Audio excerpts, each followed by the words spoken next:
Entonces, cuando hablamos de diabetes, en general entendemos diabetes tipo 2, es decir, la diabetes que se presenta en la edad adulta.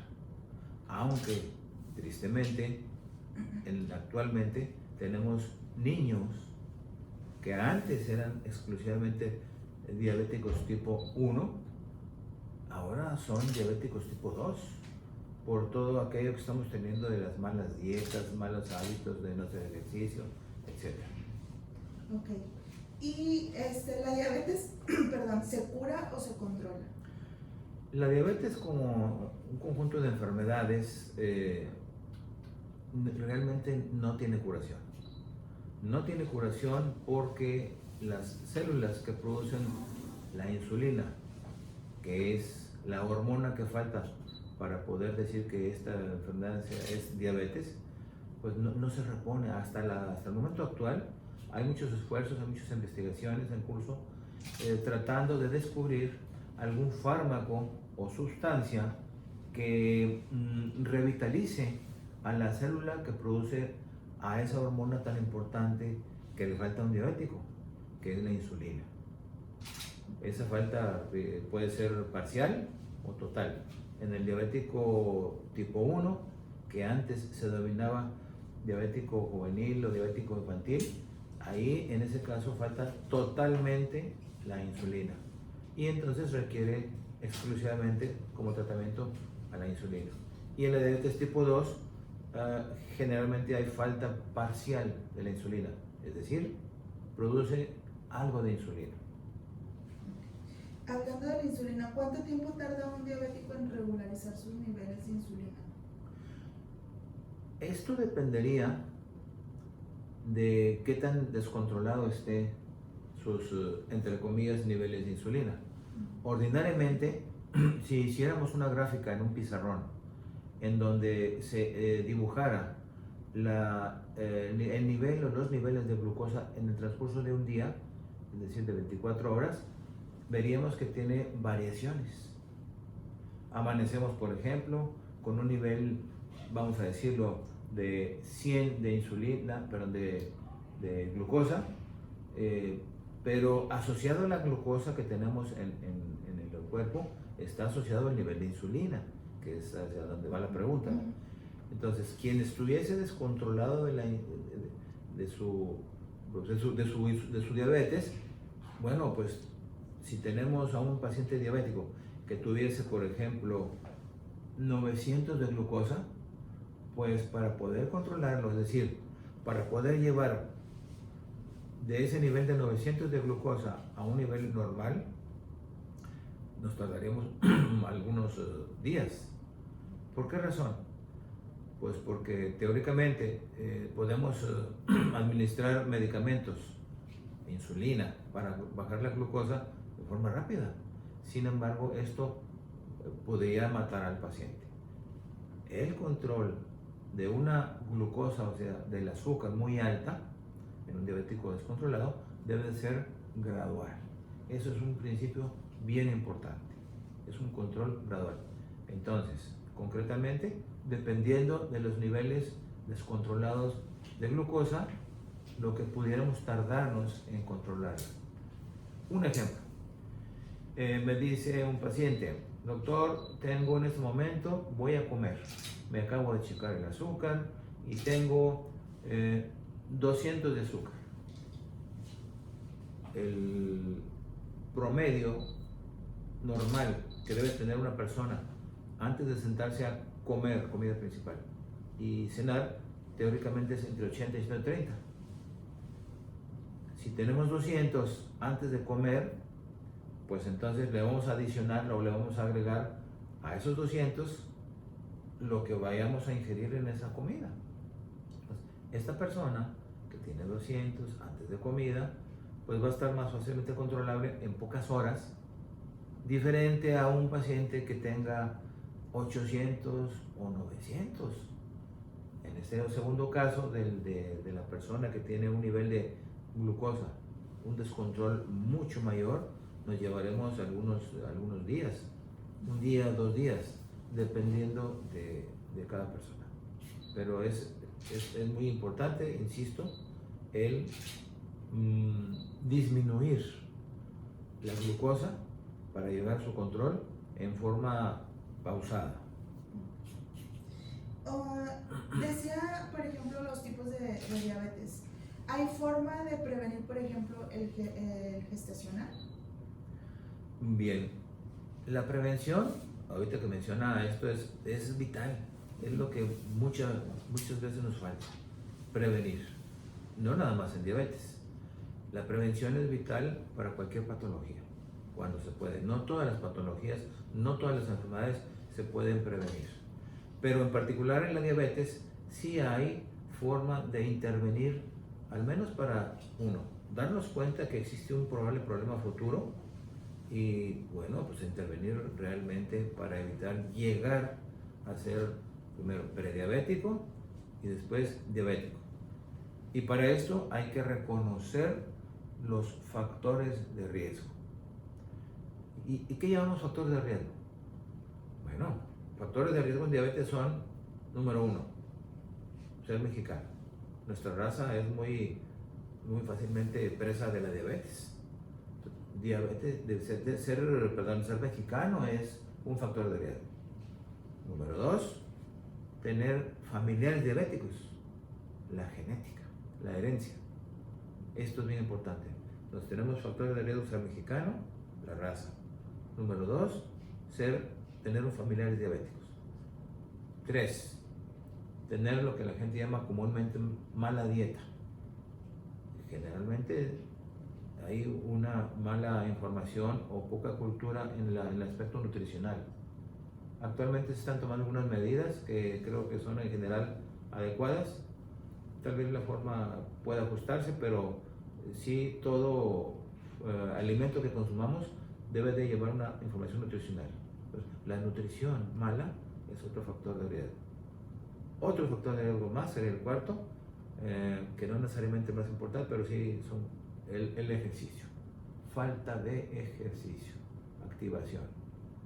Y número 5, malos hábitos. Podemos llevar una dieta vegana o de una dieta que como verduras todos los días, hago ejercicio, pero estoy fumando, pues eso es un factor de riesgo importante, el llevar malos hábitos, como fumar, tomar mucha cerveza, vino, drogas, no se diga.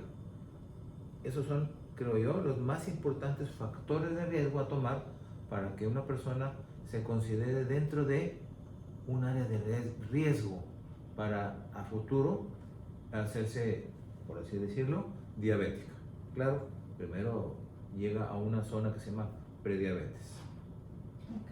Y cuando llega un paciente ya con prediabetes, ¿qué medidas o cuáles son las recomendaciones que ustedes pueden brindarles como médicos, para, además de los factores como, no sé, a lo mejor alguna guía nutricional de ciertos alimentos que deben de consumir, o no hay ciertos alimentos que se deben de consumir? Cuando se tiene a un prediabético ya diagnosticado en el consultorio, y voy a decir que es prediabético, un paciente prediabético tiene que diagnosticarse mediante una serie de pruebas o exámenes de laboratorio. Vámonos por el lado de valores de glucosa. ¿Qué valor de glucosa de un examen común de laboratorio se considera como un valor para definir a una persona prediabética? Bueno, una persona que tenga de glucosa entre 127 y 199 de glucosa. Por otro lado, aquí tendré que decir que el que sea diabético, tiene que tener arriba de 200 en una carga de glucosa, en una curva de tolerancia a la glucosa. Aquí quiero hacer una rectificación. Prediabético tiene en el laboratorio, en ayunas, en un examen de laboratorio en ayunas, entre 100 y 125. 100 y 125. Verificó ese valor. Prediabético tiene en sangre entre 100 y 125. el valor normal de glucosa en ayuno es hasta 99. Alguien dice, estírale un poquito, 100, bueno, 99, 100. Entonces 100 y 125 inclusive prediabético. Entre 126 en delante, en ayuno, es diabético. Entonces, ¿qué hacemos con un prediabético que tenga? Oye, pues me llegó, tiene aquí de azúcar, de glucosa en ayuno, entre 100 y 125. ¿Qué hacemos con esa persona? Bueno, las recomendaciones son, primero, un adecuado régimen nutricional que debe de llevarlo a cabo o asignarlo un nutriólogo o alguien que tenga suficientes estudios y experiencia en nutrición, porque luego hay muchas personas que tienen un cursito, un diplomado de nutrición y ya es nutriólogo, y no es así. Hay una carrera de nutrición y mi experiencia ha sido que muchas veces los diplomados cortos pues no te hacen experto. Debe ser un nutriólogo quien en general debe llevar la dieta de esa persona. Dieta.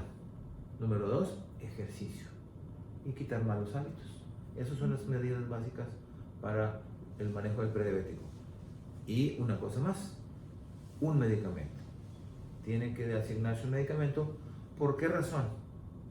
Bueno, pues en general, porque hay un proceso que lo llevó a ese momento del prediabetes. Y ese proceso se denomina o se llama resistencia a la insulina. Entonces, ¿cómo combatimos la resistencia a la insulina? Con dos cosas. Número 1, ejercicio. Ayuda un poco. Pero número 2, tenemos que dar algún medicamento. De los más comunes son dos. El más usual, el más barato, es la metformina. Y número 2, la pioglitazona. Entonces, esos son los elementos o las cosas que sugeriríamos debe de tomar en cuenta el prediabético, pues para mantenerse ahí y controlarse, e incluso bajar sus cifras a un valor abajo de 100. Okay. ¿Es un mito o la frase que dicen dar un dulce para los sustos?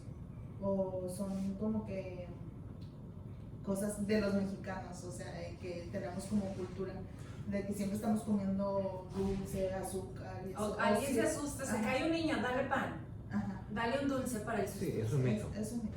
Es un mito, y bueno, mientras una persona se sienta tranquila con una situación como darle una pan o darle alimento u otras cosas como ponerle un hilo rojo en la frente a una persona para que no le hagan ojo, o el ojo de venado, bueno, eso es parte de la cultura popular que no tiene ninguna base científica, pero la gente se siente muy tranquila cuando realiza esos procedimientos o toma esas medidas, pero realmente no tiene ninguna base científica. Es más, cuando se tiene un susto, la glucosa sube solita. ¿Por qué razón? Una razón bien simple. Cuando se tiene un susto, nuestro organismo libera en cierta glándula, en las suprarrenales, lo que se llaman las hormonas del estrés, adrenalina, noradrenalina, y las hormonas liberan glucosa almacenada en el hígado, y entonces suben los niveles de glucosa. Ya con el puro susto, si así fuese, con eso suben los niveles de glucosa.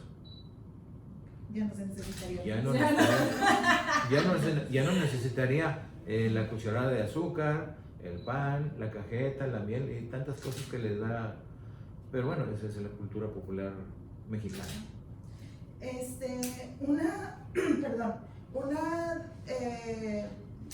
Digamos, cosas que pudiéramos hacer las personas que no tenemos diabetes, que no hemos sido diagnosticadas, pudiera hacer que nos hiciéramos un estudio. Se recomienda hacer algo para conocer algún chequeo general o algo en donde podamos descubrir si tenemos o somos prediabéticos o algo así, o hay síntomas antes de.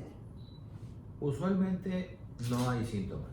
Es más, hemos tenido pacientes, los médicos hemos tenido pacientes en consulta que llegan con una historia de años de descontrol y que no se habían dado cuenta, porque es un proceso lento gradual al cual se van adaptando.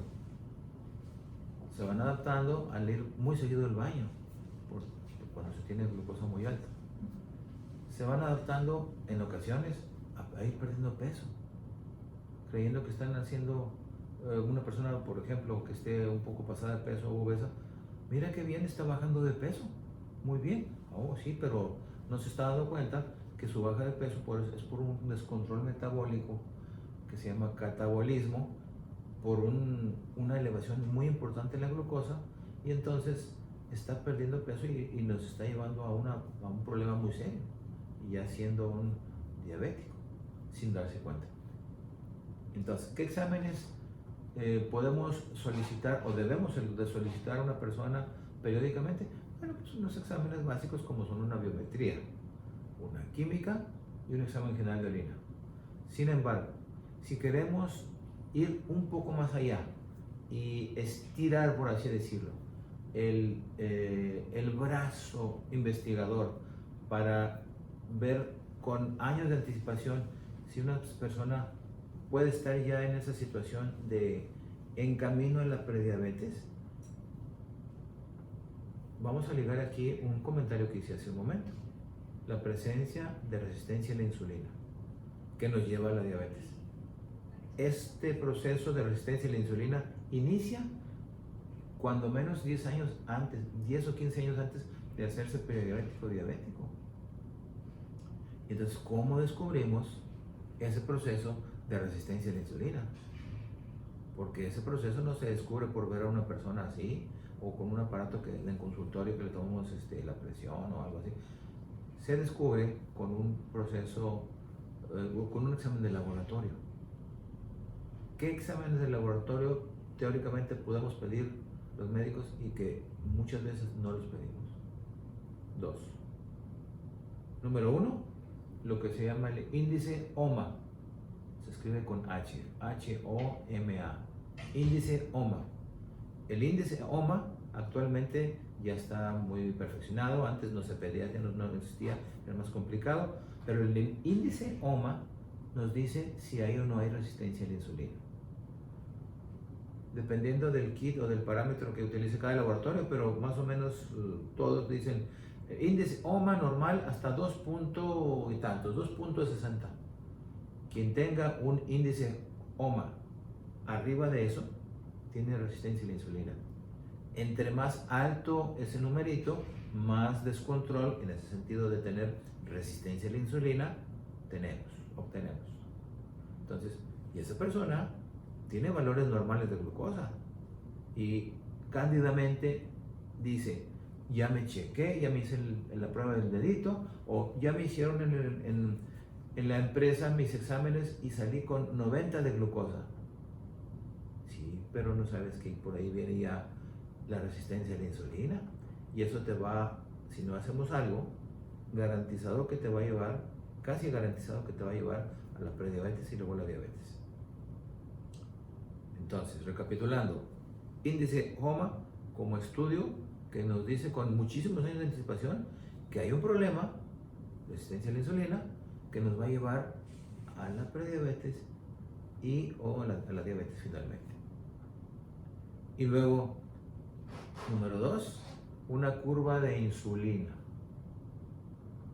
No una curva de glucosa, como se hace, por ejemplo, para hacer diagnóstico de diabetes, o como se hace durante el embarazo para saber si no hay diabetes gestacional. Cuando hacemos una curva de glucosa, una curva de tolerancia a la glucosa, hacemos que la persona llegue en ayuno de 8 horas, le hacemos una toma de sangre en el laboratorio para determinar cuánto tiene de azúcar o de glucosa en ayuno de 8 horas, que debes de tener 99 inclusive o menos, normal. Y luego, seguidamente a esto, se le entrega para tomarse un vaso con agua y que contenga 75 gramos de glucosa por azúcar. ¿Y con esto qué estamos haciendo? Pues estamos haciendo un reto al organismo de esa persona que toma esos 75 gramos de glucosa para ver cómo metaboliza, cómo maneja esa glucosa.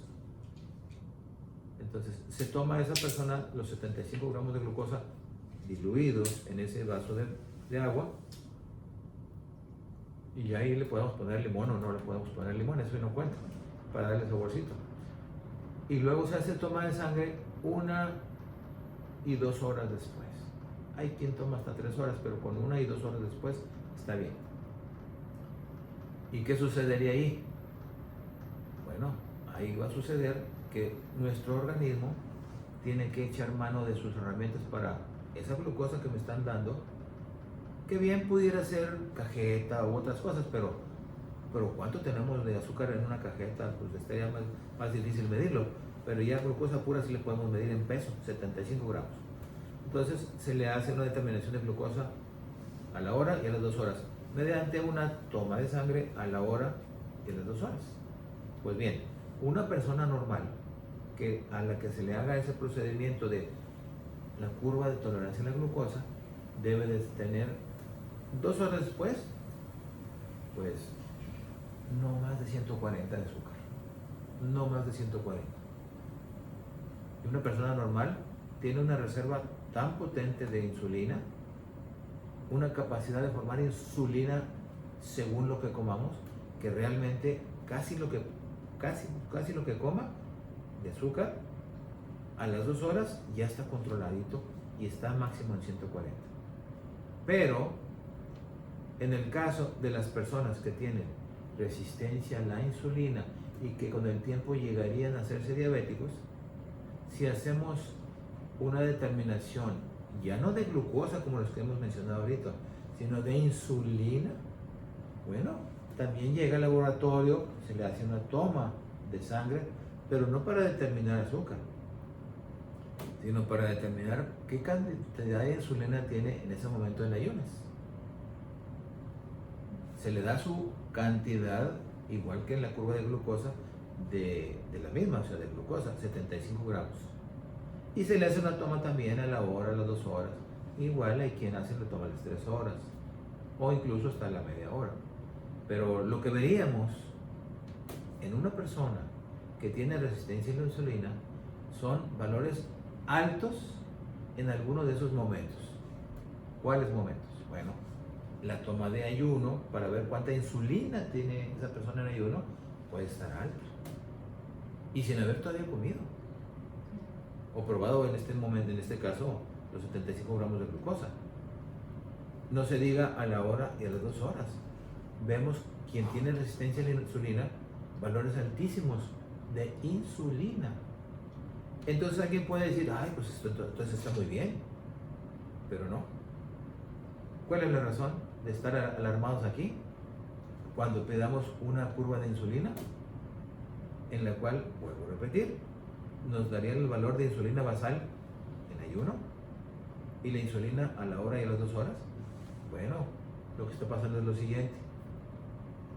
Quien tiene resistencia a la insulina está pasando por un proceso en el cual su propia insulina, que es quien lleva la glucosa, la toma de la sangre y la lleva a distribución a las células que lo ocupan, a los tejidos que lo ocupan en ese momento. Y número 2, guarda glucosa en el hígado. Bueno, la persona que tiene resistencia a la insulina tiene problemas para que su insulina entregue el azúcar rápidamente a los tejidos, a las células. Eso se llama resistencia a la insulina. Bueno, ¿y qué pasa ahí? Pues que el organismo no puede tener un azúcar alta mucho tiempo, porque eso nos perjudica. Entonces, en compensación, cuando tenemos resistencia a la insulina, años antes de hacerse diabético, ¿qué hace nuestro organismo en ese momento? Pone en alerta a nuestro glándula que se llama páncreas para que forme insulina de más. Si la insulina que está tomando es la glucosa y la está tratando de entregar y no se la reciben, entre comillas, no se la reciben en las células, no puede entrar la glucosa en las células. Entonces, la insulina está ahí mientras ocupada, tratando de que le reciban la insulina. Nuestro organismo en compensación forma más insulina. Entonces hay hiperinsulinemia. Y eso lo detectamos con una curva de insulina y con años de anticipación sabemos que podemos tener resistencia a la insulina y tenemos hiperinsulinemia. Resumiendo todos estos comentarios anteriores, entonces son 2 exámenes que se pueden pedir para saber que hay problema ya y que a futuro nos vamos a ser prediabéticos y diabéticos.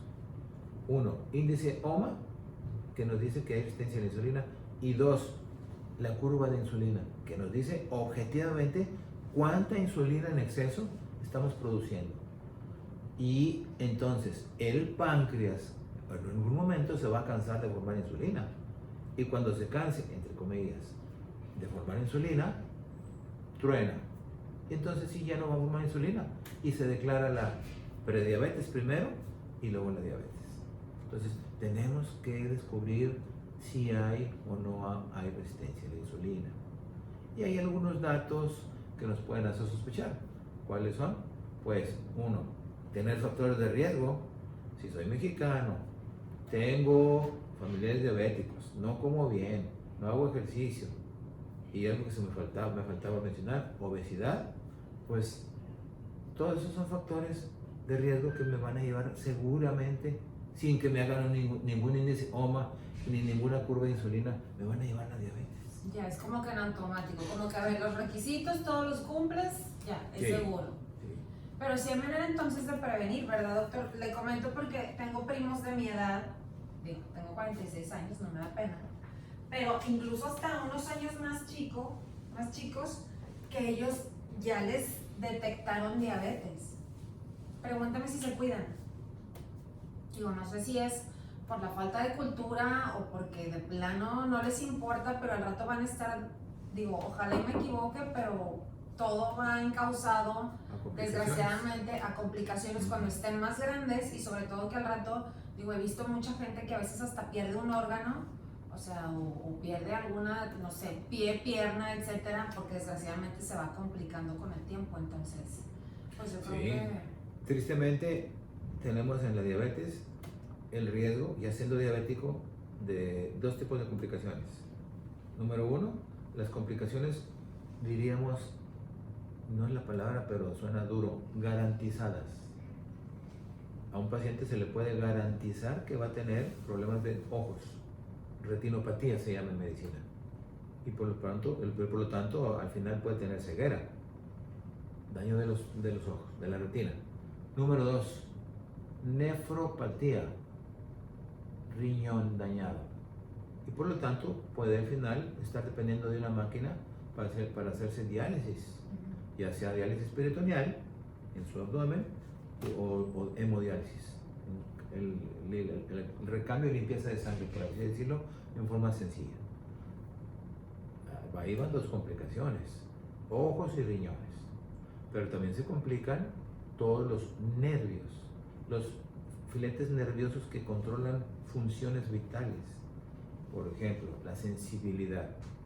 De pronto tenemos pacientes que no perciben la sensación, por ejemplo, los pies, que son las partes más alejadas de nuestro centro del cuerpo, y de ahí que tenemos complicaciones de amputaciones y todo eso. Pero la neuropatía es, por ejemplo, no sentir que se entierra un clavo, no sentir que se queman los pies, no sentir eso es neuropatía, daño de las neuronas que perciben las sensaciones, daño en los nervios que mueven cosas. Por ejemplo, que llegue un paciente con su párpado caído porque los músculos que accionan el párpado tienen lesionado su nervio, neuropatía motora. Las sensibilidades, neuropatía sensorial. Los movimientos, neuropatía motora. O aquello de que muy frecuentemente una persona que ya tiene muchos años de diabética se incorpora, se levanta y se marea todo. Se marea todo porque no puede tener la llegada de sangre a su cerebro igual que cuando está sentado. Cuando nos incorporamos, la sangre tiende a bajarse, pero tenemos un mecanismo, cuando estamos bien, que compensa y aprieta las arterias para que nos siga llegando la sangre al cerebro. Ese mecanismo está mediado por nervios, y si tiene neuropatía autonómica, porque el sistema nervioso autónomo controla esas funciones, se dañan esos nervios y entonces la gente anda toda mareada a veces. No Que quiero, puede confundirse con vértigo. sí, no quiero decir con esto precisamente que todo vértigo es por una neuropatía, Exacto. no, pero tiene neuropatía autonómica. Neuropatía autonómica también puede ser alguien que tenga toda la vida estreñimiento o toda la vida diarrea, porque los nervios que están controlando la función del tubo digestivo, pues se dañan y entonces ese control maravilloso que es el funcionamiento de nuestros órganos, pues ya no lo es normal. Esos son algunos ejemplos de neuropatía. Entonces aquí recapitulo: daño a los ojos, retinopatía; daño a los riñones, nefropatía; daño a los nervios, y también tiene que ver la circulación, los daños a la circulación pequeñita de las, por ejemplo, de los pies, a la circulación pequeñita de los vasos sanguíneos de cualquier parte del cuerpo. Eso es el daño a los vasos sanguíneos. Esas son algunas de las complicaciones, entre comillas, garantizadas que tiene seguros un diabético a largo plazo. De esas nunca se preocupa el diabético, porque no las ve aquí, no las ve pronto, no las ve como complicación y las va siendo parte de su vida, porque como es una cosa gradual, en general, pues no hace diferencia, no se da cuenta, pero terriblemente hay, número 2, las complicaciones agudas, que esas no avisan. Todo diabético, les digo yo a mis pacientes, todo diabético tiene en mano boletos para 2 loterías: para un infarto súbito, que puede terminar una muerte súbita, muerte en ese momento, y para una embolia, o sea, lo que en medicina llamamos un accidente vascular cerebral. Esos no avisan, y hay muchas personas que lo han tenido y dicen: no, yo no me morí de diabético, yo no tuve el infarto por diabético. Pues yo tuve un infarto, pero por otra cosa. No, los infartos son muchas veces por la diabetes. Ser diabético se considera en cardiología un riesgo cardiovascular bien patente y bien importante. Pues hay todo un menú de posibilidades, digo, desgraciadamente no muy buenas, de si no nos cuidamos y tomamos como que las medidas preventivas. Entonces digo, suena triste, pero muchas veces lo que acaba de comentar es cierto. La cultura del mexicano no es prevenir, ni cuidarte, ni alimentarte bien. Entonces ya hasta que ya te sientes súper mal es porque ya estás hasta acá, y ya cuando vas al médico muchas veces ya es demasiado tarde. Pero pues pues sí, tiene razón. En la cultura de la prevención sería como que la solución a todo. Precisamente, lo dijimos al principio, y es lo que debemos de hacer los médicos: medicina preventiva. Lo que debemos de hacer todo el mundo en equipo. ¿Todo el mundo quién? Bueno, pues los médicos que integramos el cuerpo de salud que rodea a los pacientes o que cuidamos de los pacientes, y médicos de todos niveles. Me refiero a medicina institucional y medicina privada. Y número 2, los medios de comunicación, que son una poderosa arma para hacer cosas buenas o cosas malas. Entonces, muchas veces no se toma en cuenta el papel que deben de tomar los medios de comunicación en la educación para la salud. No se toma en cuenta muchas veces, tristemente. Podemos hablar muchas cosas acerca del porqué o los intereses, y eso es otro capítulo, pero no estamos cumpliendo bien